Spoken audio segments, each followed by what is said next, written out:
ప్రియమైనటువంటి దివ్యవాణి ప్రేక్షకులారా, నీ సాక్షిగా కార్యక్రమంనకు మిమ్మల్ని అందరినీ కూడా సాదరముగా ఆహ్వానిస్తున్నాను.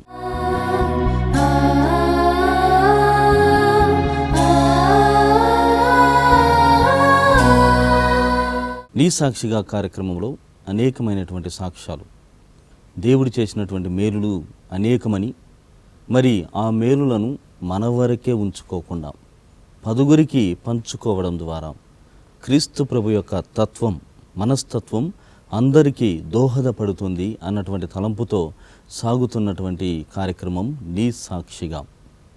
ఈనాడు ప్రత్యేకంగా మన మధ్యలో వై శారద హైదరాబాద్ అగ్రపీఠం శాంతినగర్ విచారణ నుండి మన మధ్యలో వచ్చి ఉన్నారు.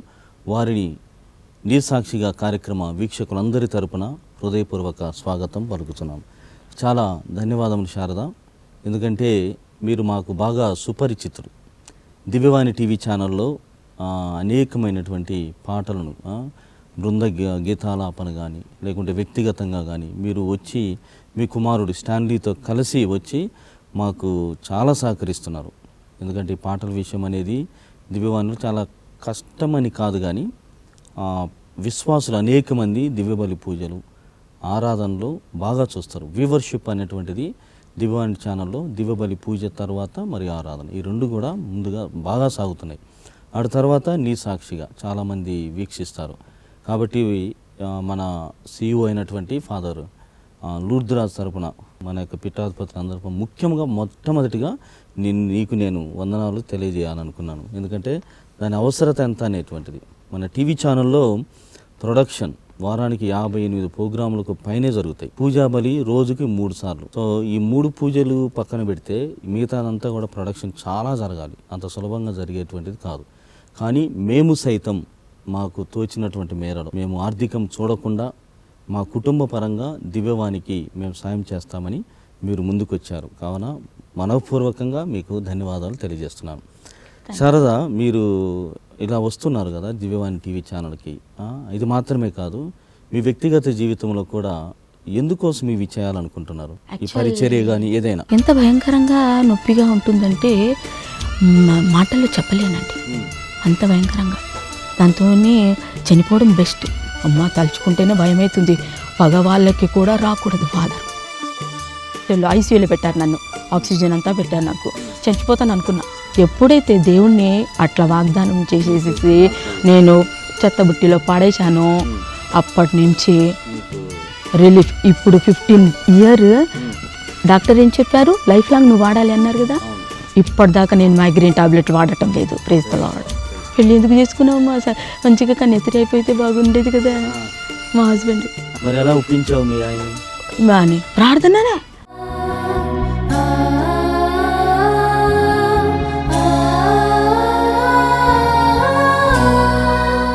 యాక్చువల్ ఈ ఫీల్డ్లో, డివోషనల్ ఫీల్డ్లో రావడానికి కారణము ముఖ్యంగా నాకు కలిగిన వ్యాధి. మానే అసలు ఆ వ్యాధి అనేది నాకు తెలియదు. అప్పుడప్పుడు తలనొప్పిలు వచ్చేది. తలనొప్పి నాకు 19 ఇయర్స్ ఉన్నప్పుడు. అప్పటి నుంచి తలనొప్పి, బాగా తలనొప్పి భయంకరంగా, అది తట్టుకోలేకపోతాను. ఎట్లా వస్తుందంటే తలనొప్పి ఎంత భయంకరంగా నొప్పిగా ఉంటుందంటే మాటల్లో చెప్పలేనండి. అంత భయంకరంగా, దాంతో చనిపోవడం బెస్ట్. మైగ్రేన్ నాకు తెలియదు. ఆ మైగ్రేన్ అంత ఉంటుంది. మా మైగ్రేన్ అని తలనొప్పి పేరు మైగ్రేన్ అని కూడా నాకు తెలియదు అని. అది ఎందుకు వస్తుంది అబ్బా తలనొప్పి ఇట్లా అని మా పేరెంట్స్ కూడా చాలా బాధపడుతుంటారు. కుటుంబ సభ్యులు కూడా చాలా బాధపడుతుంటారు. నాకు ఒకదానికే, ఇంకా ఎవరికి లేదు. ఇంట్లో ఎవరికి లేదు, నాకే వచ్చింది. ఎందుకు వచ్చిందో నాకు తెలీదు అని బాగా బాధపడేదాన్ని. అని అప్పుడప్పుడు వస్తుంది అని, ఒక 3 నెలలకు ఒకసారి అబ్బో చెప్పొద్దు అని. ఎందుకు వచ్చిందా ఇది, దాంతో చనిపోవడం బెస్ట్. అంత ఘోరంగా ఉంటుంది. 1 కాదు 4 ఒకేసారి వస్తుంది. 4 తలనొప్పి ఒకటా, ఇంకోటి వామిటింగ్ సెన్సేషనా, ఇంకా తినబుద్ధి కాదు ఆహా. ఏది తినబుద్ధి కాదు అని ఎంత మా అమ్మ నాకు ఏది ఇష్టం ఉన్నదో అది చేసి పెడుతుంది, పెట్టినా తినబుద్ధి తినబుద్ధి కాదు. బిర్యానీ చేసి పెట్టినా కూడా తినబుద్ధి కాదు. బిర్యానీ ఇష్టం. ఆ? మీకు బిర్యానీ ఇష్టం. అది అట్లా అని కాదు, అంత ఇష్టంగా. అంత ఇష్టంగా నాకు తొందరగా స్వస్థత చేకూరాలి అని మా అమ్మ బాగా బాగా బాధపడేది. తల్లి అంతనా ఉంటుంది కదా ప్రేమ అని, అంత ఏం తినకపోతే చాలా వీక్ అయిపోతాను. అంటే మనిషి తినకపోతే ఎలా అవుతారు, చాలా బక్కగా అయిపోతారు కదా, చాలా వీక్ అయిపోయి బక్కగా అయిపోయాను బాగా అని బాగా బాధపడేది మా అమ్మ. మా ఇంట్లో కుటుంబ సభ్యులు కూడా చాలా బాధపడేవాళ్ళు నా గురించి అని. చాలా ప్రేమ అండి, నా కుటుంబంలో ఉన్నంత ప్రేమ నేను ఎక్కడ చూడలేదు నేను అని అంత ప్రేమ అని. ఎందుకు వస్తుందా బా అని చెప్పేసి కొత్తగా అప్పుడే టీవీ కొన్నాడు మా తమ్ముడు అని. ఎందుకు తలనొప్పి అంటుంటుంది మమ్మీ అని. అక్క ఆ టీవీ అమ్మేసైనా తలనొప్పి చూడు దానికి అని చెప్పేసి అంత ప్రేమ చూడండి నాకు అని. అంత ప్రేమ మా తమ్ముడికి. మా తమ్ముడి పేరు సంత్యాగో జోసెఫ్, మా మమ్మీ పేరు మెరిస్టెల్లా. మేము 5 మంది. మేము 5 మంది.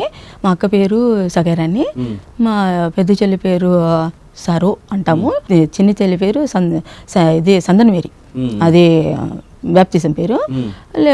మామూలుగా పిలిచేది శ్రోణమణి అని పిలుస్తాము. శ్రోణమణి చిన్న పేరు. నలుగురు. మా డాడీ పేరు లూస్వామి. మా ఫ్యామిలీ మొత్తం విపరీతం నొప్పి వచ్చేది. నానే ఇది వామిటింగ్ సెన్సేషను, తలనొప్పి, ఇంకా వీక్నెస్. 1 వీక్ తినకపోతే మనిషి ఎట్లా ఉంటాడు, ఎలా ఉంటాడు. ఒక్క గ్లాసు నీళ్లు నేను లేపలేకపోయినా, నిజంగా అంత భయంకరంగా నొప్పి. ఒక్క గ్లాస్ నీళ్ళు లేపలేకపోయానంటే అర్థం చేసుకోండి. అంత ఇట్లా షివరింగ్, అట్లా షివరింగ్ వస్తుంది నాకు. ఇట్లా కాళ్ళు కూడా వణుకుతుంది, ఒక్క అడుగు వేయలేకపోతా. అక్కడే అలాగే కూర్చుంటా ఫాదర్, నేను అలాగే కూర్చుంటా. నాకు లేవబుద్ధి కాదు, ఎందుకంటే అంత బలహీనత.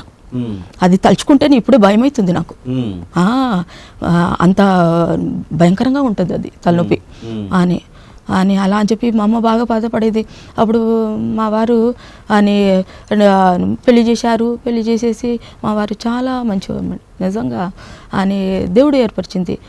చెన్నై, ఆయన ఉండేది చెన్నైలో, మేము ఉండేది హైదరాబాద్లో. కానీ చూడండి దేవుడు ఎవరిని ఎక్కడ ఎవరిని ఎలా స్టేట్సే.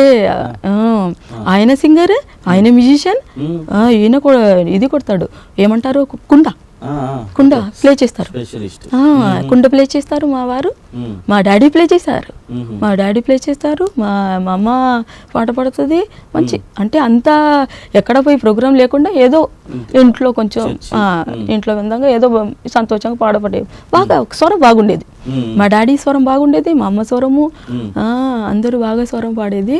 కానీ మంచి మ్యూజిషియన్ అనమాట అని. అట్లా నాకైతే చిన్నప్పటి నుంచి చాలా ఇంట్రెస్ట్ అనమాట పాటలు అంటే అని. అట్లా ఇట్లా అది మా ఫ్యామిలీది అది అని. ఇక్కడ నా వ్యాధి గురించి అయితే ప్రేమ ఎక్కువ నా కోసం, అందరికీ ప్రేమ ఎక్కువ.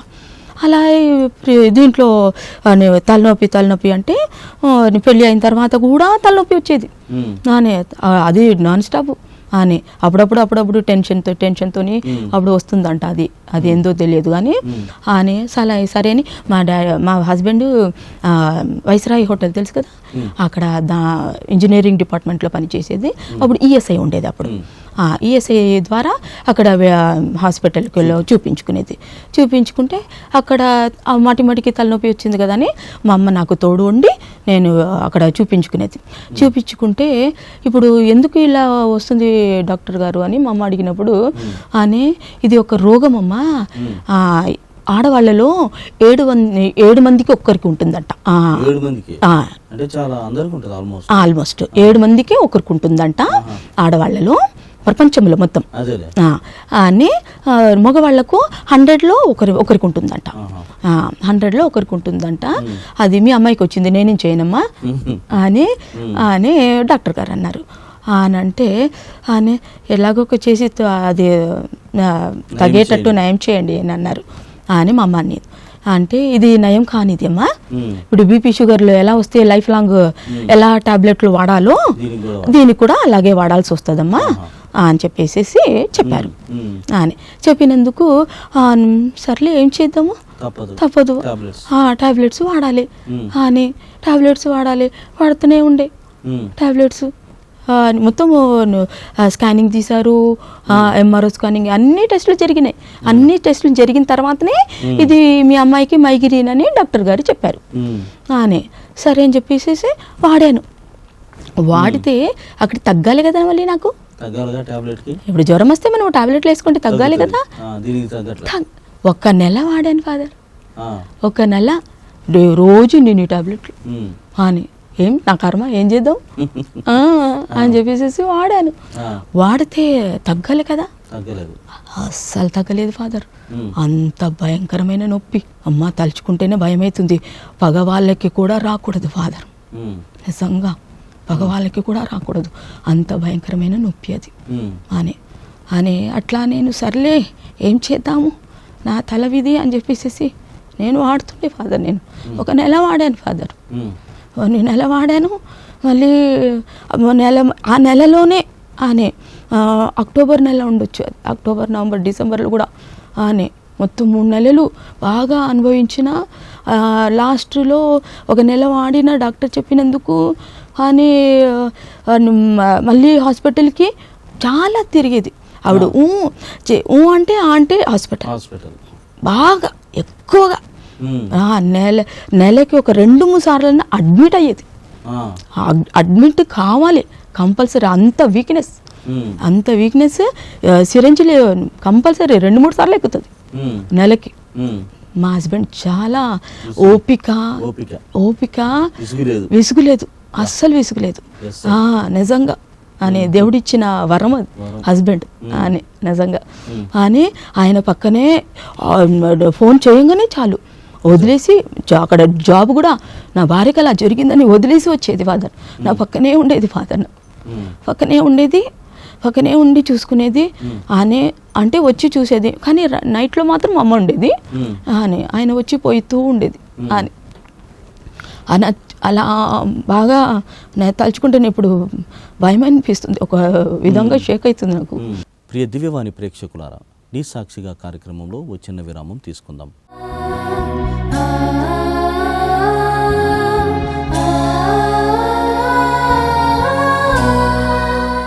ప్రియ దివ్యవాణి ప్రేక్షకులారా, నీ సాక్షిగా కార్యక్రమంకు పునఃస్వాగతం.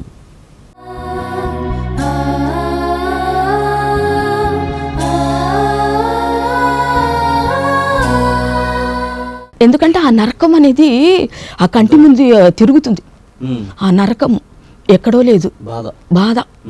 నరకం అనేది భూలోకంలో ఉన్నది, నరకం ఎక్కడో లేదు, భూలోకంలో ఉన్నది. మనిషిని మారాలంటే, ఎందుకంటే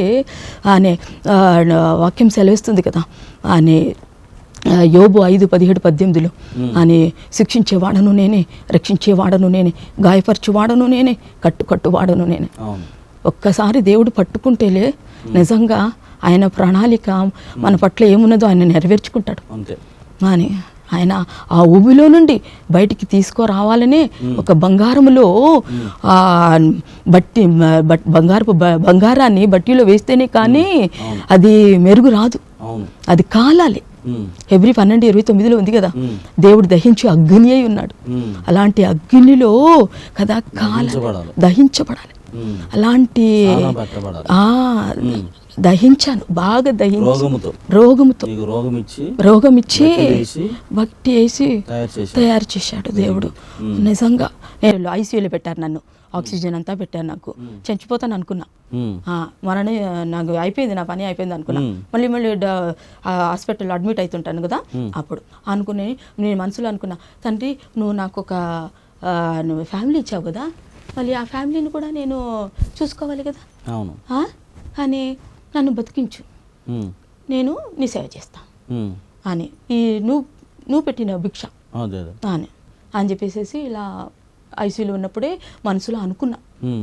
రోజు ఒక ఇంటికైనా వెళ్ళి వాళ్ళ కోసం ప్రార్థన చేసేసి వస్తాను నేను అని చెప్పేసి వాగ్దానం చేశాను. సో అలా మీరు పరిచర్య రోజు ఒక ఇంటికి వెళ్ళి ప్రేయర్ చేసి వస్తూ ఉంటారు. వస్తుండే. ఓకే. ఇప్పుడు దాకా 15 years నుంచి చేస్తున్నా. సరే, ఇప్పుడు ఆ తలనొప్పి ఎలా బయటపడ్డారు తలనొప్పి నుండి? తలనొప్పి అంటే ఇప్పుడు 15 తలనొప్పి వచ్చేది కదా, అదే అంటున్నాను కదా, ఈ వాగ్దానం చేశాను కదా నేను. వాగ్దానం చేసిన తర్వాత నేను దేవుడికి వాగ్దానం చేసిన తర్వాత ఇంటింటికి వెళ్ళి అక్కడ చేశాను కదా వాగ్దానం 15 years. ఆ టాబ్లెట్లు ఇచ్చారు చూడండి, మెయిన్ ఆ టాబ్లెట్లు వాడాను 1 month. 1 month వాడినప్పుడు తగ్గాలి కదా, తగ్గలేదు. ఎప్పుడైతే దేవుణ్ణి అట్లా వాగ్దానం చేసేసి నేను చెత్తబుట్టిలో పాడేశానో అప్పటి నుంచి రిలీఫ్. ఇప్పుడు 15 years డాక్టర్ ఏం చెప్పారు, లైఫ్ లాంగ్ నువ్వు వాడాలి అన్నారు కదా. ఇప్పటిదాకా నేను మైగ్రేన్ టాబ్లెట్ వాడటం లేదు. Praise the lord.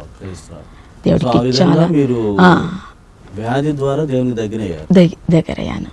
దేవునికి చాలా దగ్గరయ్యాను. ఈ రోగం ఇవ్వడం ద్వారా, సో రోగము నయము అంటే ఇలా ఇంటింటికి కుటుంబ సందర్శన చేసి ఆ కుటుంబంలో ప్రార్థన చేసిన నాలు నీకేం కాదు, ఏం కాలేదు. అదే నీ టాబ్లెట్. కరెక్ట్ అన్నారు. చేయని రోజు నేను అంతే నా పని చేయరోజు. సో ఇట్లా 15 years నుండి చేస్తున్నాను. అక్కడ స్కూల్కి వెళ్ళేదాన్ని. స్కూల్ వెళ్ళిన తర్వాత మళ్ళీ ఇంటికి వచ్చి అప్పుడు ఒక టెన్షన్ నాకు, అయిపోయిందా స్కూల్ అయిన తర్వాత అక్కడి నుంచి అక్కడికి వెళ్ళు, ఎందుకు నీకు భార్య పిల్లలు, ఎందుకు నీకు అవసరం లేదు, పెళ్ళి ఎందుకు చేసుకున్నావు, మంచిగా కన్యస్త్రీ అయిపోతే బాగుండేది కదా మా హస్బెండ్. ఇల్లెందుకు ఆకలేందుకు, అదొక మళ్ళీ పో. ప్రార్థననే, నిజంగా ప్రార్థనే. మోకరిస్తే చాలు, నిజంగా ఆ మోకాల కింద సాతాను శక్తులు నలిగిపోవాలి. ఆమేన్. అలాంటి ప్రార్థన. ఎందుకంటే ఈ వాక్యం తెలుస్తుంది కదా, యోహాను 14:14 ఇంకా మత్తయి 7:7 అడుగు వారికి ఇవ్వడును, తట్టు వారికి తొరగడం, వెతుకు వారికి దొరకబడును అన్నాడు. ఇంకా యోహాను 16:23 లూకా 11:9 ఎన్ని స్థలాల్లో ఏమని తెలియచేశాడు దేవుడు. అడగండి, అడగండి. కానీ మనం ఏం అడుగుతాము, మన ఇష్టానుసారము మనకు అది కావాలి ఇది కావాలి. మీరు అడిగారు, అడిగాను. ఎందుకంటే నిన్ను కుటుంబానికి పంపనీయకుండా అదే సందర్శన అడ్డుపడుతున్నాడని అడిగాను. కూడా సర్దుకున్నాడు చివరికి సర్దుకొని ఇప్పుడు కూడా ఏం అబ్జెక్షన్ లేదు. ఇప్పుడు వచ్చేటప్పుడు కూడా నేను అక్కడి నుంచి అక్కడే నేను ప్రేయర్కి వెళ్ళిపోతా నేను అనంటే ఒక్క మాట అనలేదు. ఫోన్ చేసి ఇప్పుడు చెప్పాను, ఈ ప్రోగ్రామ్ కాగానే నేను అక్కడి నుంచి అట్లే ప్రేయర్కి వెళ్తాను అనగానే అని ఇంటింటికి దర్శిస్తాను కదా. కుక్కటిపల్లి వెళ్ళేది ఉంది, ఇప్పుడు కుక్కటిపల్లి వెళ్తాం. ఇదే కాగానే ప్రేయర్కి వాళ్ళ ఇంటికి వెళ్తాం.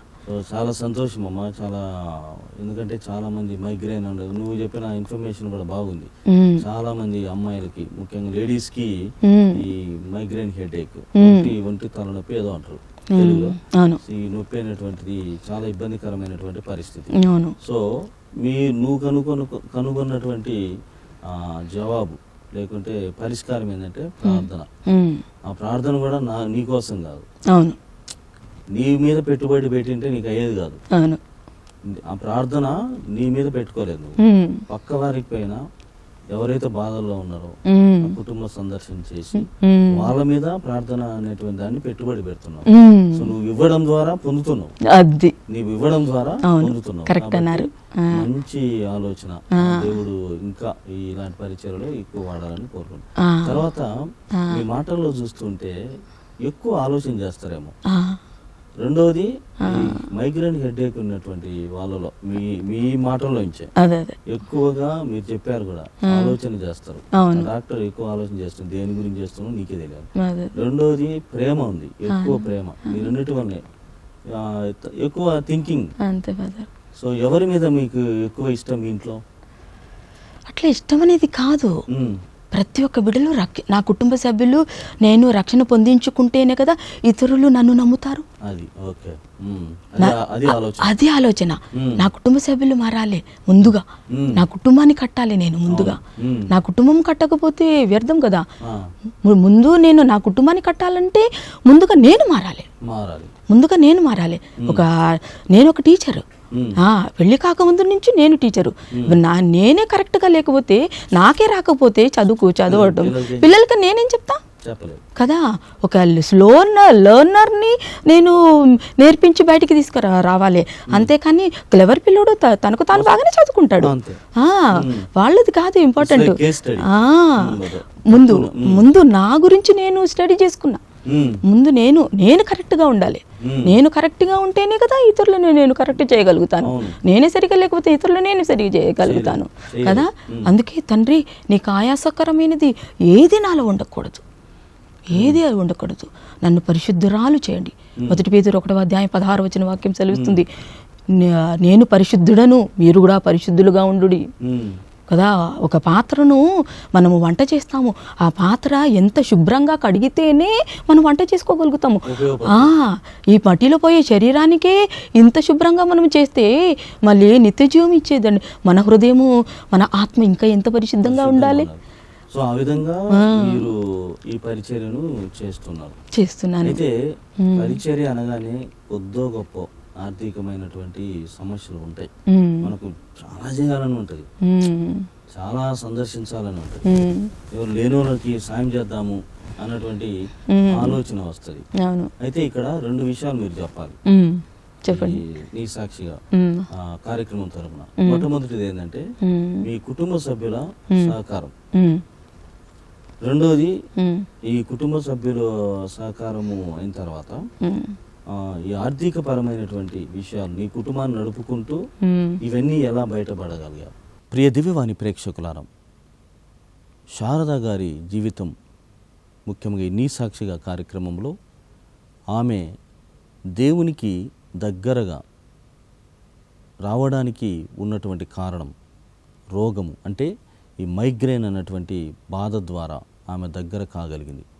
కానీ ఆ మైగ్రేన్ ద్వారా ప్రభువు ఆమెను ఏ విధంగా బలమైనటువంటి పరిచర్యలో అనేకమైనటువంటి కుటుంబాలకి రక్షణగా, మరి ముఖ్యంగా వారి ఆధ్యాత్మికతలో తన కుటుంబ సందర్శన ద్వారా సహకరిస్తున్నటువంటి సాక్ష్యంలో కొన్ని విషయాలని మనం తెలుసుకున్నాం. వచ్చే వారం మరికొన్ని విషయాలు, అనగా వారి కుటుంబము ఏ విధంగా ఈ పరిచర్యకు సహకరిస్తుంది, జపమాల పట్ల మనకున్నటువంటి భక్తి ఏ విధంగా ఉండాలి అన్నటువంటి విషయాలని మనం వచ్చే వారం నీ సాక్షిగా కార్యక్రమంలో వీక్షించడానికి ప్రయత్నం చేద్దాం. అప్పటి వరకు చూస్తూనే ఉండండి మీ దివ్యవాణి టీవీ ఛానల్.